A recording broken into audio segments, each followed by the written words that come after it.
There are a couple of clauses I would like to talk about in Part 7. And they're Clause 105, which is not my learned, because he doesn't like the title learned. Does that really mean you're learned if you're a lawyer. Is that right? I'm not a lawyer. How can they say lawyers are learned? Well, it's part of the British tradition. I didn't realise that. Anyway, Mr Chair, there's Clause 105 that I would like to talk on, and Clause 106.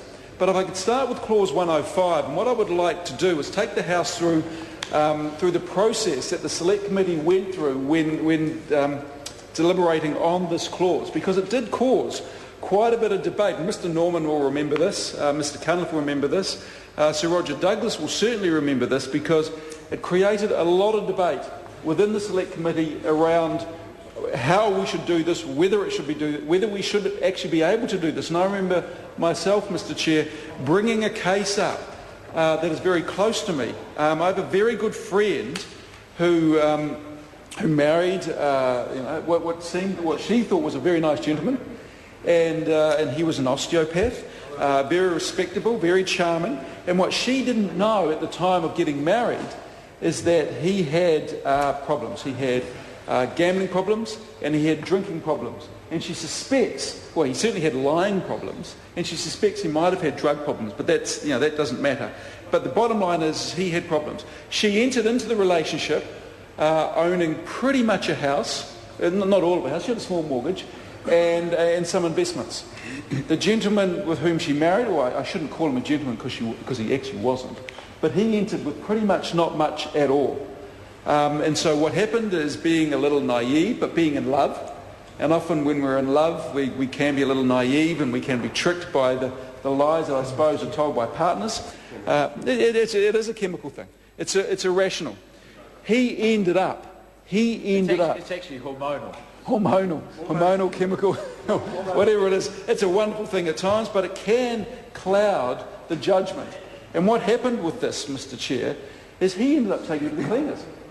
She didn't know that he was actually signing away guarantees against the house, going to the bank, etc., and taking money out of the joint account.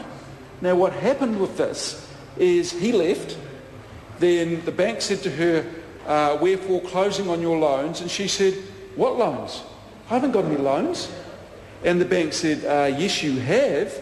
There's a guarantor against this, which is your husband, on this joint bank account.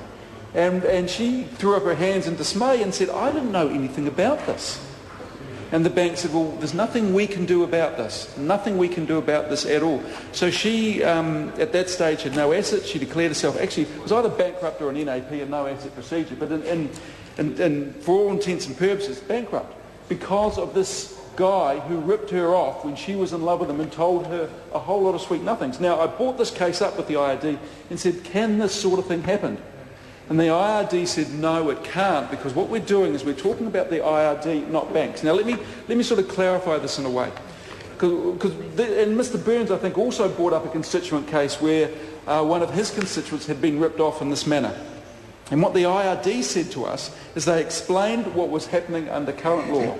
And what was happening is people who owed tax were simply transferring tax to a joint bank account.